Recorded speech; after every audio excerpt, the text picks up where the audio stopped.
दोस्तों आज हम आए हैं उत्तर प्रदेश में विंध्याचल पर्वत पर विराजमान माँ विंध्यवासिनी देवी के मंदिर में। ये विंध्यवासिनी देवी कोई और नहीं बल्कि स्वयं परा आदिशक्ति योगमाया को ही कहा जाता है।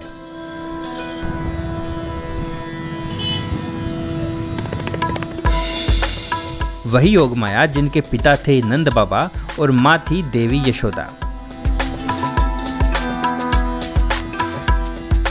दुर्गा सप्तशती के 11वें अध्याय में देवताओं के अनुरोध पर भगवती उन्हें आश्वस्त करते हुए कहती है कि वैवस्वत मनवंतर के 28वें युग में शुंभ और निशुंभ नाम के 2 महादैत्य उत्पन्न होंगे। तब मैं नंद गोप के घर में उनकी पत्नी यशोदा के गर्भ से अवतीर्ण होकर विंध्याचल में जाकर रहूंगी और उन दोनों असुरों का नाश करूंगी। माई कब क्या कर जाएगी कोई नहीं जानता है और ब्रह्मांड में इनसे बड़ा कोई नहीं है। सबसे बड़ी माई विंध्यवासिनी है, माँ है। विंध्यवासिनी माता का इतिहास क्या है? माँ विंध्यवासिनी का इतिहास विंध्य पर्वत से चला। वहाँ जो वैष्णो देवी में 5 पिंड रूप में है, यहाँ माँ स्वरूप में है। श्रीमद् भगवत पुराण की कथा के अनुसार देवकी के 8वें गर्भ से जन्मे श्री कृष्ण को वसुदेव जी ने कंस से बचाने के लिए रातों रात यमुना नदी को पार करके गोकुल में नंद के घर पे पहुंचा दिया था तथा वहां पर यशोदा के गर्भ से पुत्री के रूप में जन्मी आदि पराशक्ति योगमाया को वे चुपचाप मथुरा के जेल में ले आए थे। बाद में जब कंस को देवकी की 8वीं संतान के जन्म का समाचार मिला तो वह कारागार में पहुंचा और उसने उस नवजात कन्या को पत्थर पर पटककर जैसे ही मारना चाहा तो वो कन्या अचानक कंस के हाथों से छूटकर आकाश में पहुंच गई। जो कंस के हाथ से फेंकी गई है तो वह जोगनी थी, वो अदृश्य हो गई। उसने कहा तू मुझे क्या मारेगा, तुझे मारने वाला गोकुल में पैदा हो चुका है। और उसने अपना दिव्य स्वरूप प्रदर्शित करके कंस के वध की भविष्यवाणी की और अंत में वो भगवती विंध्याचल चली गई। विंध्याचल की बात करें तो विंध्याचल एक पर्वतमाला का नाम नहीं है बल्कि मध्य भारत की अनेक पर्वतमालाओं का ऐतिहासिक सामूहिक नाम है, जिनमें सतपुड़ा पर्वतमाला भी गिनी जाती है। यही पर्वतमाला भारत को उत्तर भारत और दक्षिण भारत में बांटती है। इसका छोर महाराष्ट्र तक है, बिहार से लेकर कैमूर पहाड़ी से, हाँ विंध्य पर्वत का कैमूर पहाड़ी से लेकर के महाराष्ट्र तक औरंगाबाद तक इसकी पहाड़ी का छोर नहीं है। विंध्य का अर्थ होता है शिकारी, जो आधारित है उन शिकारी जनजातियों पर जो पहले कभी यहाँ निवास किया करते थे। इसी विंध्य को पराशक्ति योगमाया ने अपने निवास के लिए चुना।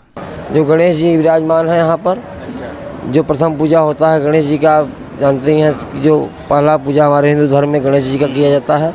उसके बाद जगदम्बा का आगे आपका करिए माँ का। यह माँ का गर्भगृह है, यह माँ का गर्भगृह है। यहाँ पर माई विंध्यवासिनी विराजमान है, राजराजेश्वरी, जिसको गर्भगृह कहा जाता है माँ का।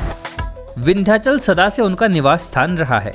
जगदम्बा की नित्य उपस्थिति ने विंध्यगिरी को जागृत शक्तिपीठ बना दिया है। जी, मेरा शुभ नाम रमेश प्रसाद शर्मा, मैं विंध्यवासिनी धाम का तीर्थ पुरोहित हूँ। ये आदिशक्ति जगदम्बा हैं। इनके बारे में यही कह सकता हूँ कि ये ब्रह्मा विष्णु महेश को भी संचालन करने का शक्ति प्रदान करती हैं। इंद्र तक को भी ये जो है प्रदान करती हैं काम करने का। कुबेर भी आके इनसे भिक्षा की वृत्ति मांगते हैं तब ये सबको धन देते हैं। मतलब कि सारे जितने देवी देवताओं गण हैं सब इनके चरण नतमस्तक हैं, इन्हीं की आराधना स्तुति करते रहते हैं। भगवान श्री कृष्ण की बहन होने से इन्हें श्री कृष्णानुजा भी कहा जाता है, लेकिन विंध्यवासिनी के योगमाया होने का उल्लेख श्रीमद् भागवत में मिलता है, जबकि शिव पुराण में इन्हें देवी सती कहा गया है। एक समय जब माँ को लेकर शंकर भगवान सती का वो प्रादुर्भाव हुआ था तब चलने लगे तो हर जगह माई का हर अंग गिरा, लेकिन यहाँ पर पूरा माई का समूचा धड़ ही स्थापित हो गया।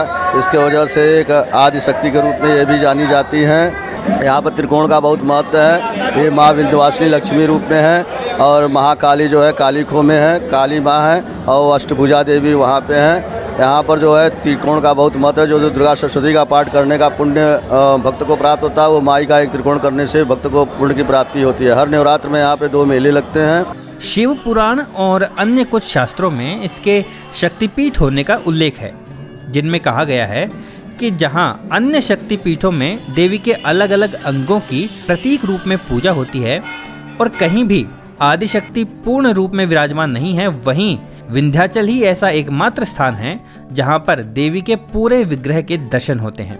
लेकिन अब आपके मन में ये शंका बिल्कुल भी नहीं होनी चाहिए कि ये देवी योग माया है या सती, क्योंकि दोनों एक ही है।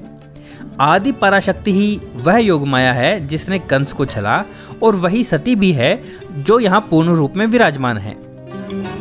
राजराजेश्वरी का दरबार है जगदम्बा का, और यह माँ का बड़ा खजाना है। यहाँ माँ विराजमान रहती हैं जगदम्बा। यहाँ पर जो भी माँ का वस्त्र है, जो भी माँ का आभूषण है, सब कुछ यहाँ रहता है।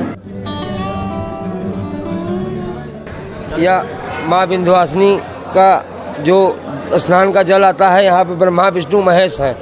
यह साल में एक बार खुलता है, हाँ, और उनका स्नान होता है। जो माँ का जल से स्नान होता है वो पानी अभिषेक इनका होता रहता है 24 घंटे। तो यहाँ ढक रखा है क्या? हाँ, ढका रखा हुआ है, कुंड है माँ का। जो जगत के स्वामी ब्रह्मा विष्णु महेश, वो माँ के नर्दा में है। तो ये खुलता कब है? ये साल में एक बार खुलता है, हाँ। और माँ के जो जल से स्नान होता है वो 24 घंटे माँ का अभिषेक यहाँ होता रहता है उनका। हाँ, माँ का कुंड यहाँ है, वह माँ का कुंड है।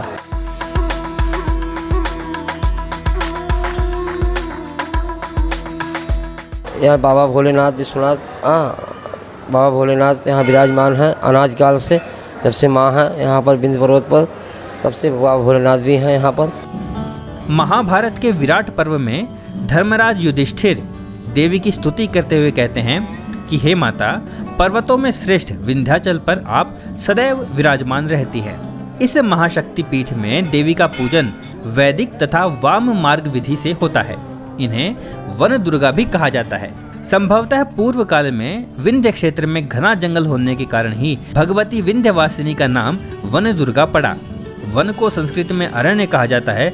इसी कारण ज्येष्ठ मास के शुक्ल पक्ष की षष्ठी विंध्यवासिनी महापूजा की पावन तिथि होने से अरण्य षष्ठी के नाम से विख्यात हो गई है।